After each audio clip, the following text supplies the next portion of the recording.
H.P. Lovecraft. Read by Richard Coyle. Part 1.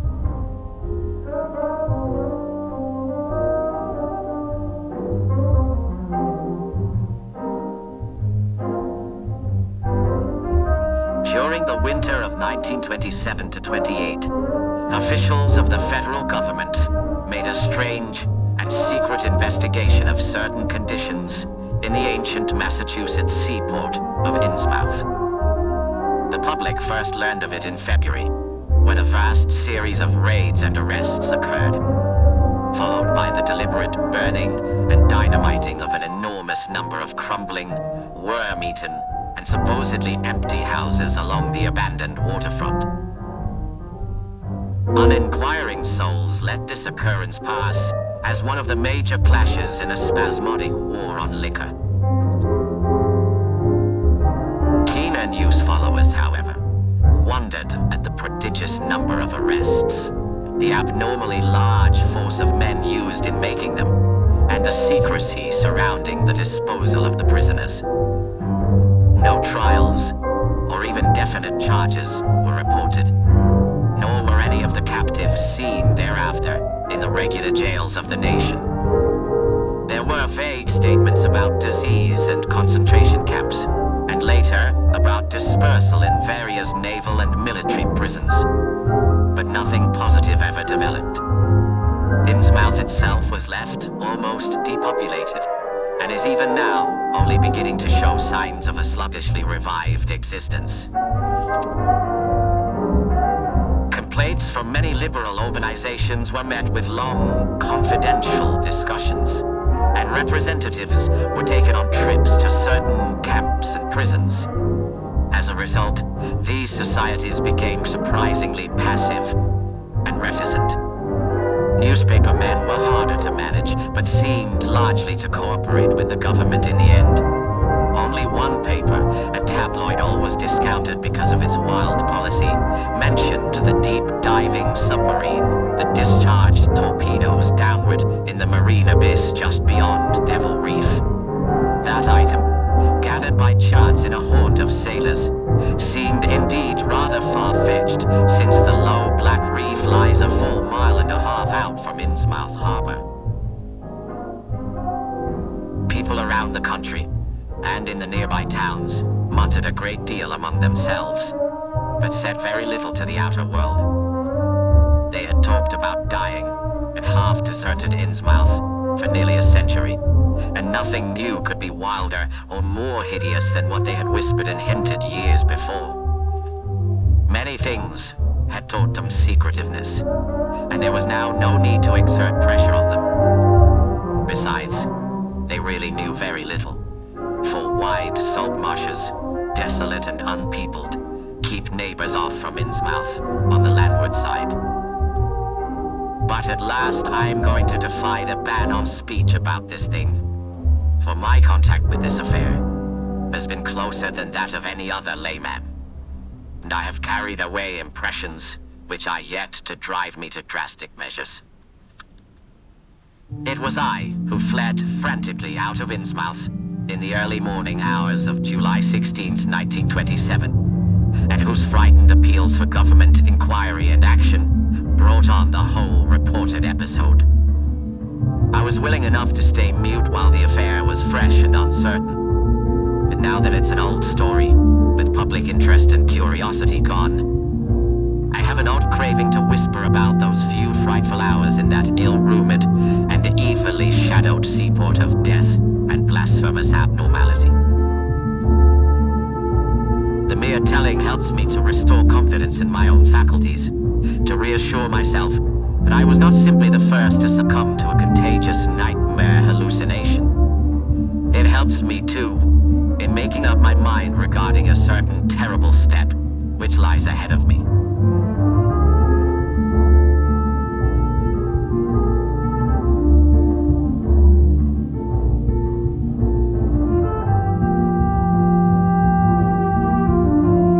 I never heard of Innsmouth till the day before I saw it for the first and, so far, last time. I was celebrating my coming of age by a tour of New England, sightseeing, antiquarian and genealogical, and had planned to go directly from ancient Newburyport to Arkham, whence my mother's family was derived. I had no car, but was traveling by train, trolley, and motor coach, always seeking the cheapest possible route. In Newburyport, they told me that the steam train was the thing to take to Arkham, and it was only at the station ticket office, when I demurred at the high fare, that I learned about Innsmouth. The stout, shrewd-faced agent whose speech showed him to be no local man seemed sympathetic toward my efforts at economy, and made a suggestion that none of my other informants had offered. "You could take that old bus, I suppose," he said with a certain hesitation. "But it ain't thought much of hereabouts. Goes through Innsmouth. You may have heard about that, so the people don't like it. Run by an Innsmouth fella, Joe Sargent, and never gets any custom from here, or Arkham either, I guess. I wonder it keeps running at all. I suppose it's cheap enough, but I never see more than 2 or 3 people in it. Nobody but those Innsmouth folks. Leaves the square, front of Hammond's drugstore, 10 a.m., 7 p.m., unless they changed lately. Looks like a terrible rattle trap. I never been on it."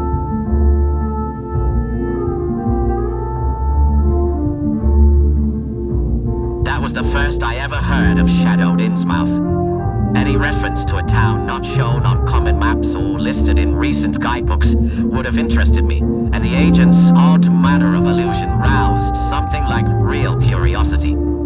A town able to inspire such dislike in its neighbors, I thought, must be at least rather unusual and worthy of a tourist's attention. If it came before Arkham, I would stop off there. And so I asked the agent to tell me something about it. He was very deliberate, and spoke with an air of feeling slightly superior to what he said. "Innsmouth? Well, it's a queer kind of a town down at the mouth of the Monoxet. Used to be almost a city, quite a port before the War of 1812, but all gone to pieces in the last 100 years or so. No railroad now. B&M never went through, and the branch line from Rowley was given up years ago. More empty houses than there are people, I guess. No business to speak of except fishing and lobstering.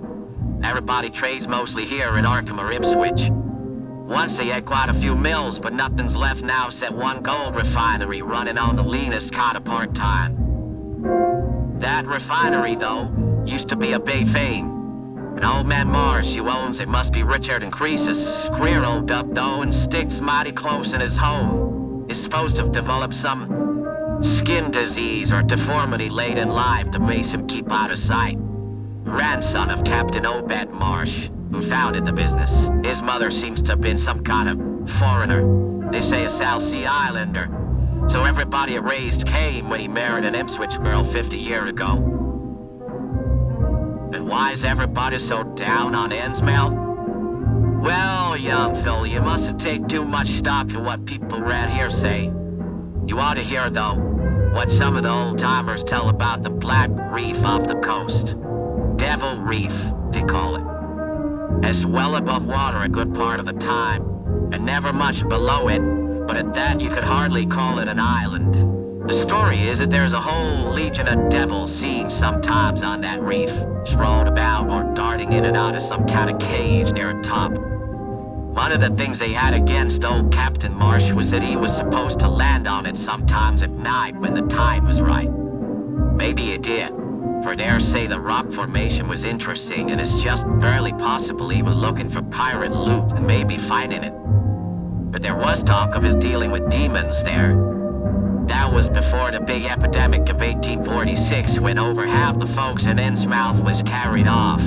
They never did quite figure out what the trouble was, but it was probably some foreign kind of disease brought from China or somewhere by the ship, and surely was bad enough.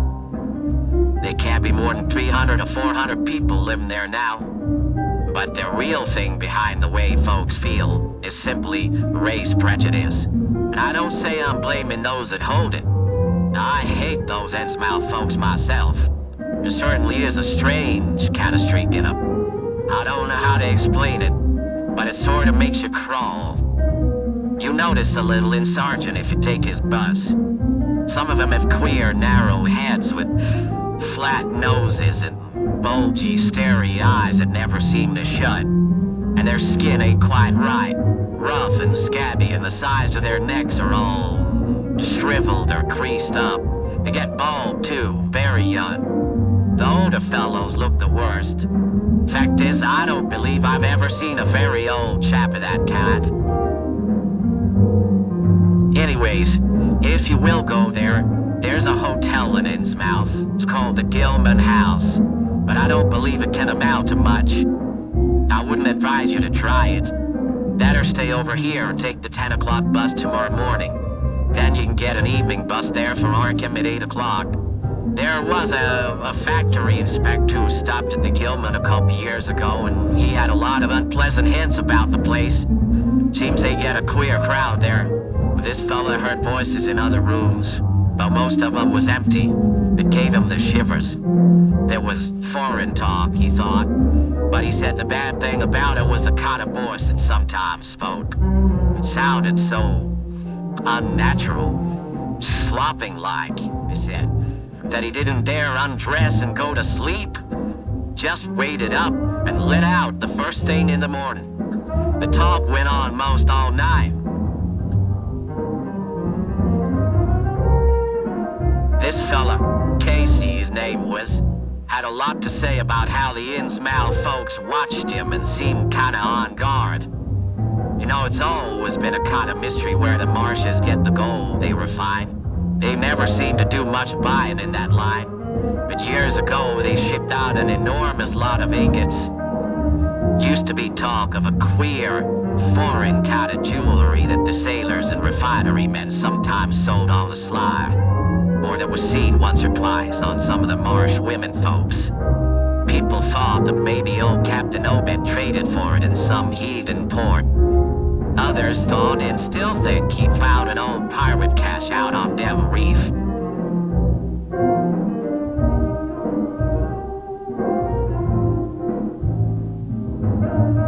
After my strange conversation with the agent, I decided to spend part of that evening at the Newburyport Public Library, looking up data about Innsmouth. Most interesting of all was a glancing reference to that strange jewelry vaguely associated with the town. It had evidently impressed the whole countryside more than a little, for mention was made of specimens in the Museum of Miskatonic University at Arkham, and in the display room of the Newburyport Historical Society. Despite the relative lateness of the hour, I resolved to see the local sample, said to be a large, queerly proportioned thing evidently meant for a tiara, if it could possibly be arranged. The librarian gave me a note of introduction to the curator of the society, a Miss Anna Tilton, who lived nearby. And after a brief explanation, that ancient gentlewoman was kind enough to pilot me into the closed building, since the hour was not outrageously late.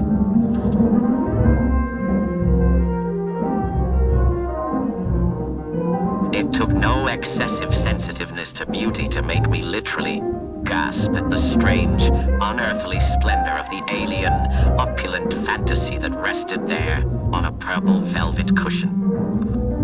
Even now I can hardly describe what I saw, though it was clearly enough a sort of tiara, as the description had said. It was tall in front, and with a very large and curiously irregular periphery, as if designed for a head of almost freakishly elliptical outline. The material seemed to be predominantly gold, though a weird, lighter lustrousness hinted at some strange alloy with an equally beautiful and scarcely identifiable metal. Its condition, and in this fascination, there was a curiously disturbing element hardly to be classified or accounted for. At first I decided that it was the queer, otherworldly quality of the art which made me uneasy. All other art objects I had ever seen either belonged to some known racial or national stream, or else were consciously modernistic defiances of every recognized stream. This tiara was neither. It clearly belonged to some settled technique of infinite maturity and perfection, Yet that technique was utterly remote from any Eastern or Western, ancient or modern, which I had ever heard of or seen exemplified. It was as if the workmanship were that of another planet.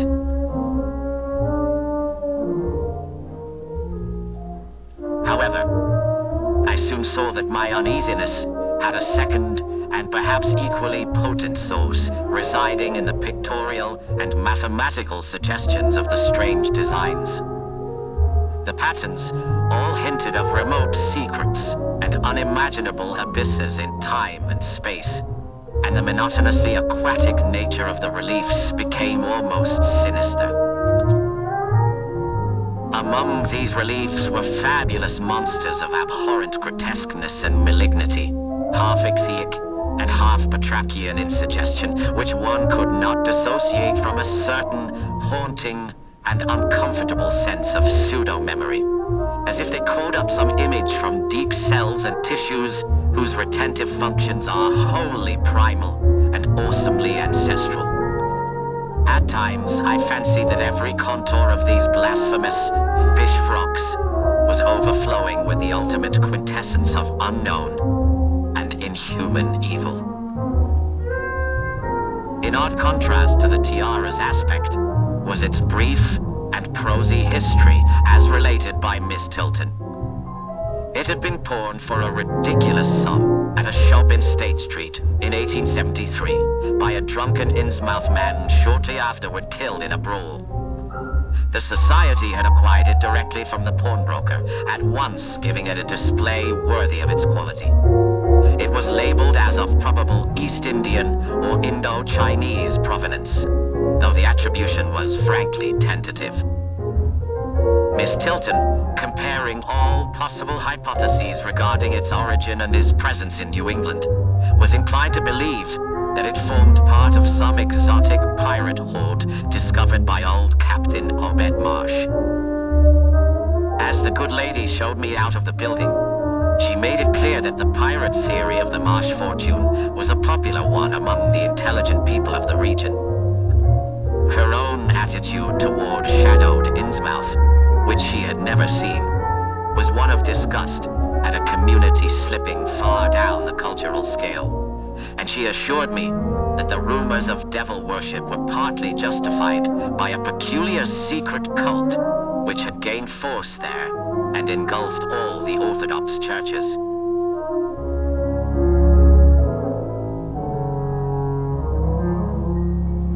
It was called, she said, the Esoteric Order of Dagon, and was undoubtedly a debased, quasi-pagan thing imported from the East a century before, at a time when the Innsmouth fisheries seemed to be going barren. Its persistence among the simple people was quite natural in view of the sudden and permanent return of abundantly fine fishing, and it soon came to be the greatest influence on the town, replacing Freemasonry altogether and taking up headquarters in the old Masonic Hall on New Church Green. All this, to the pious Miss Tilton, formed an excellent reason for shunning the ancient town of decay and desolation. But to me, it was merely a fresh incentive. To my architectural and historical anticipations was now added an acute anthropological zeal, and I could scarcely sleep in my small room at the Y as the night wore away.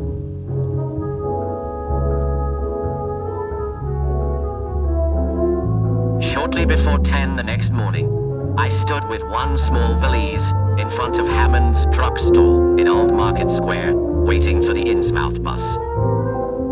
As the hour for its arrival drew near, I noticed a general drift of the loungers to other places up the street, or to the ideal lunch across the square.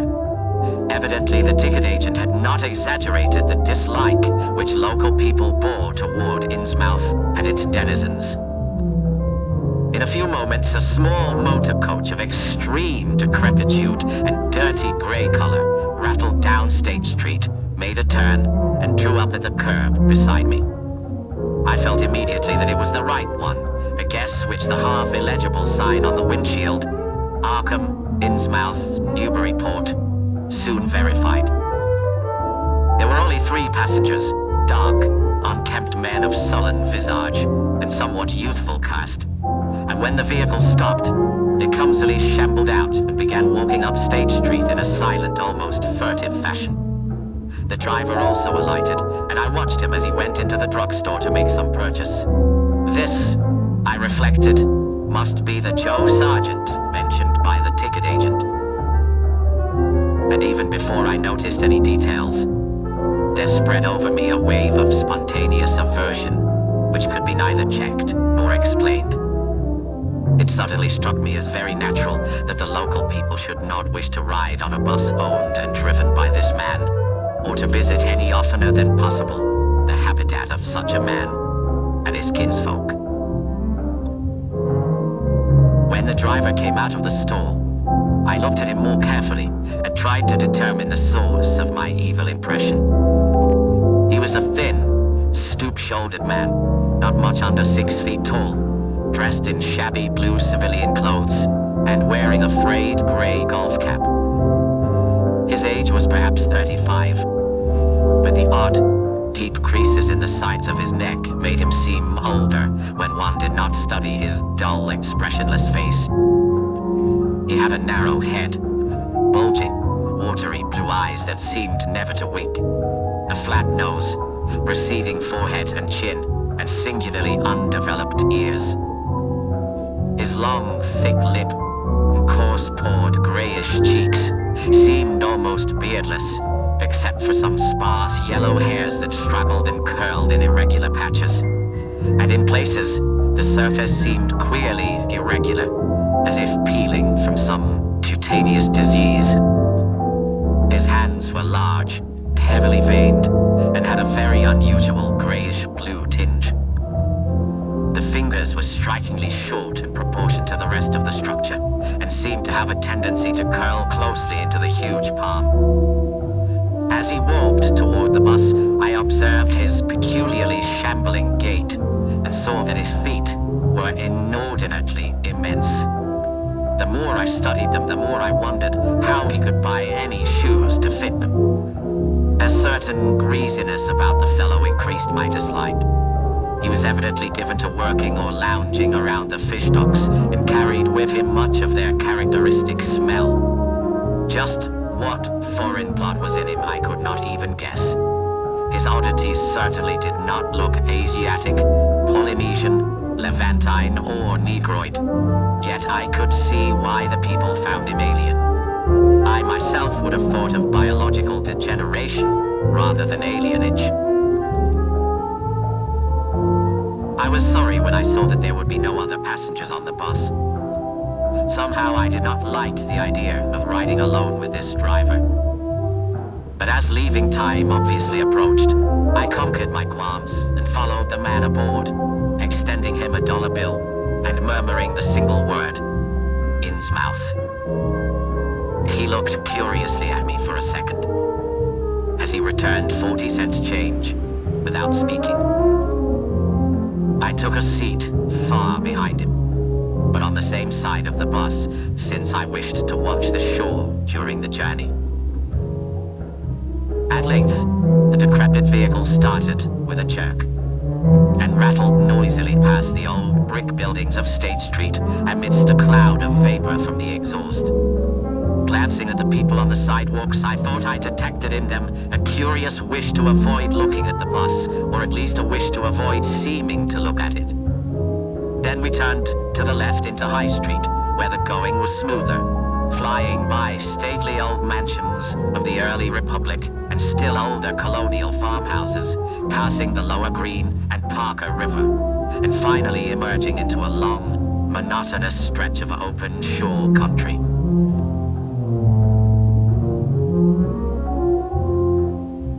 The day was warm and sunny, but the landscape of sand, sedge grass, and stunted shrubbery became more and more desolate as we proceeded.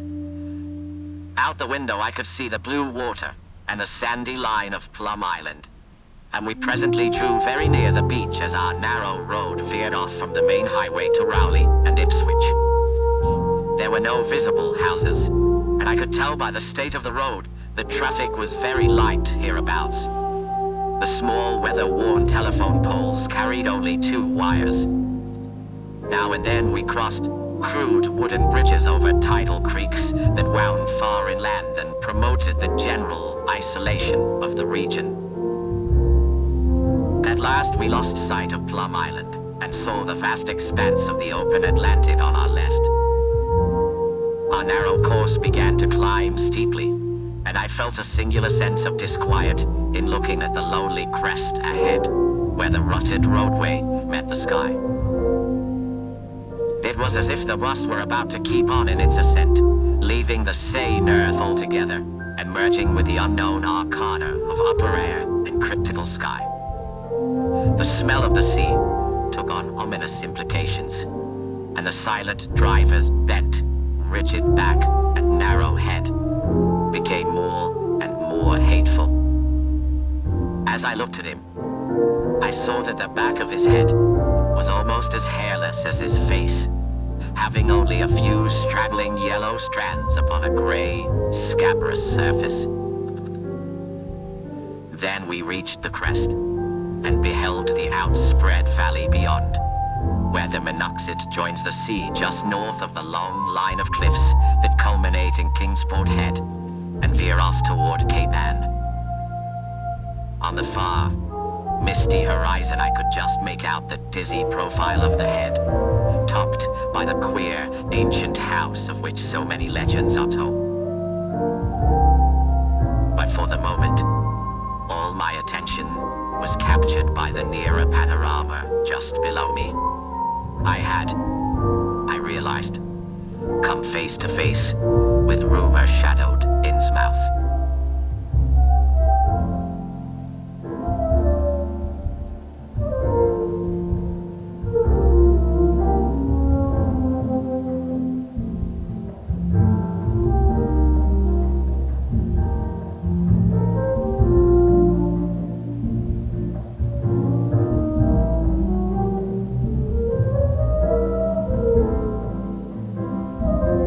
Shadow over Innsmouth was written by H.P. Lovecraft and read by Richard Coyle. It was abridged by Paul Kent, and the music was composed by John Nichols. The series is produced by Neil Gardner and is a Ladbroke radio production for BBC Radio 4 Extra.